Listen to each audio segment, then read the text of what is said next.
Hey guys, Weeby News here, and today I want to make just a chill video talking about why I like problematic characters, and I don't really like that word to be honest, but I didn't really know a better way to describe them because they're not always like the villain or always the antagonist. Sometimes they're protagonists, which I'll explain, examples of that. And I feel like morally ambiguous is just not as catchy of a title as problematic, so I decided to go with that. But yeah, I thought some of you guys might like this video since I feel like a lot of people found me through like my Kamida and Oma analysis. So yeah, I thought this video might be kind of fun since I feel like there's a lot of people who also like these types of characters and they could relate to my reasonings for liking them. And for people who don't really understand, I feel like it might kind of help make more sense as to why I like them. I've kind of mentioned it briefly in a lot of different videos, but I kind of wanted to talk about it, more in depth here as to why I like them. I'm gonna try to keep this video as like spoiler free as possible. There is gonna be one spoiler, but I'm gonna put a warning beforehand so you can skip it pretty easily. And also, if you do enjoy this video, please leave a like or a comment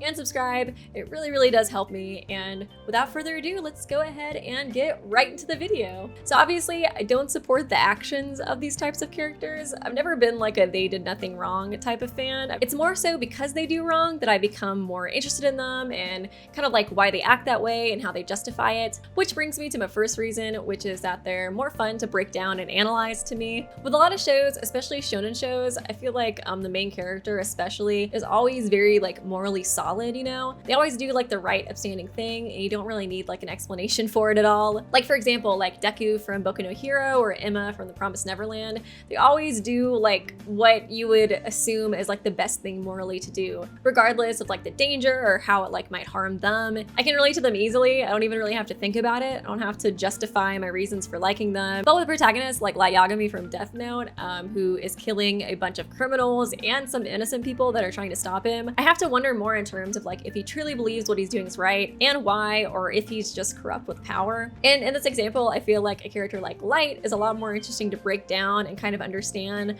rather than like Deku or Emma, who I can just kind of relate to and understand very easily. And I'm not trying to like hate on these characters at all. I actually really like the first season of The Promised Neverland and Boku no Hero both a good bit, and I wanted to use them both as examples because I do like both of those series. And my next reason is that I enjoy feeling conflicted by characters. I feel like life is very gray, morally speaking, and there's not always somebody who's 100% a good guy and someone who's 100% a bad guy. And I like characters that remind me of that kind of like gray area of morality that we see like so much in the universe. And I just really enjoy rooting for a character, but also kind of like questioning whether or not I should root for that character, you know what I mean? I feel like humans in general are just very conflicting and hypocritical. I mean, even myself, I always worry that I'm not doing the right thing. And although these characters are obviously very extreme cases, I do feel like they're kind of more relatable in that sense.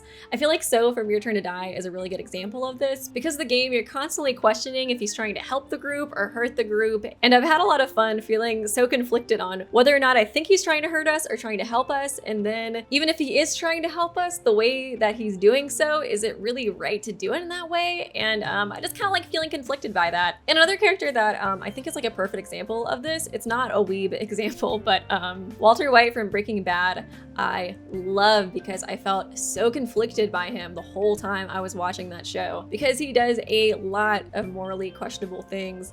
And, he keeps saying that he's doing it for his family, but you have to wonder if that's really the case. And even if he is doing it for his family, is it really okay? So yeah, I just kind of like feeling conflicted like that when it comes to characters. Which brings me to my third reason, which is that I feel like they're more creative in terms of likability. Like going back to Light Yagami from Death Note, for example, I feel like although Light should not be likable because, I mean, like, let's be real, he's kind of a douche if you watch the show. And I feel like while watching the show, I actually grew to really like Light because although he definitely became very evil and corrupt with power and did a lot of bad stuff, I could really like understand his original motivation of wanting to make the world a better place. And although he definitely did jump on the I want to become God train way too quickly, I do, like I said, understand his original motivation of wanting to help people. And I feel like his question even kind of like makes me wonder myself, like if I would become corrupted with a certain amount of power. And I think because of this, I was really able to sympathize with him as a character. And to me, it just says more about the writing if a show or a game can make me like a character who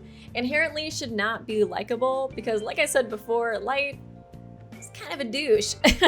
Not even kind of, just a douche. But because of these reasons, I was able to like sympathize with him and even like really like him. And I feel like it's more interesting to me to like a character for those reasons rather than just like they're funny, they're nice, they always do the right thing. So that's one of the reasons why I like these types of characters. And number 4 is that I feel like these types of characters usually have like a really interesting motivation as to why they act the way they do, and a lot of the times they create like intrigue for it. I'm gonna use Akechi from Persona 5 for an example, and this is gonna have spoilers for vanilla Persona 5, so you can skip to the time on the screen if you wanna miss out on those spoilers, and I will give you a few seconds to leave.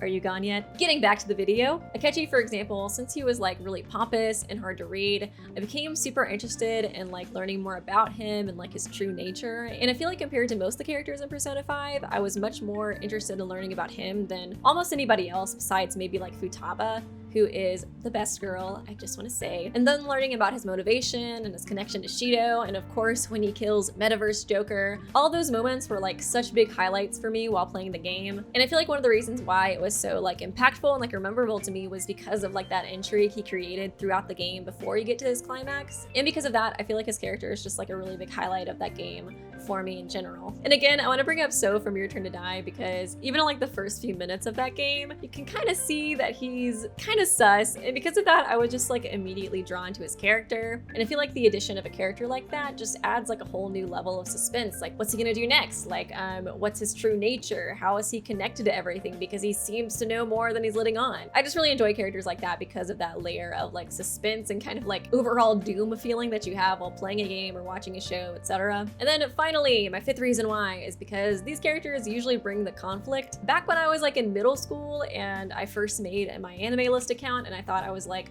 a critic because of that, I really like this quote that was, a hero is only as good as their villain, and I don't really believe that anymore.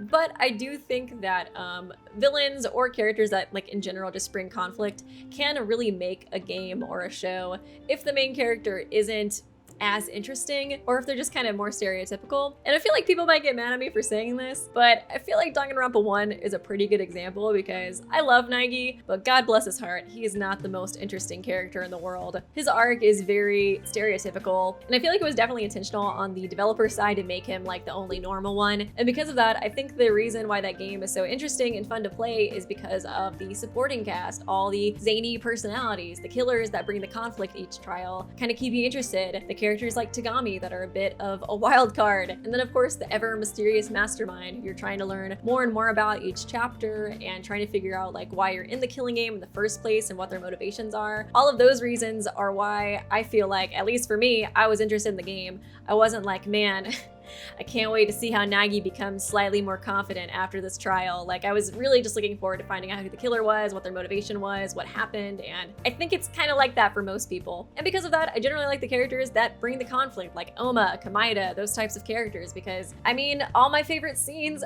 are when the conflict is at its peak, and there they are. They're always in those scenes, bringing the conflict, making it interesting, making it fun, and I think that's generally another reason why I like those types of characters. But anyways, this will conclude the video. I know it's probably a bit shorter than normal, and it's not really like a super deep analysis video. It's just my opinion, and I hope you guys found it interesting. Let me know if you agree with me or disagree with me, and let me know if there's any characters in the thumbnail or that I mentioned in the video that you would be interested in me talking about or making more videos about.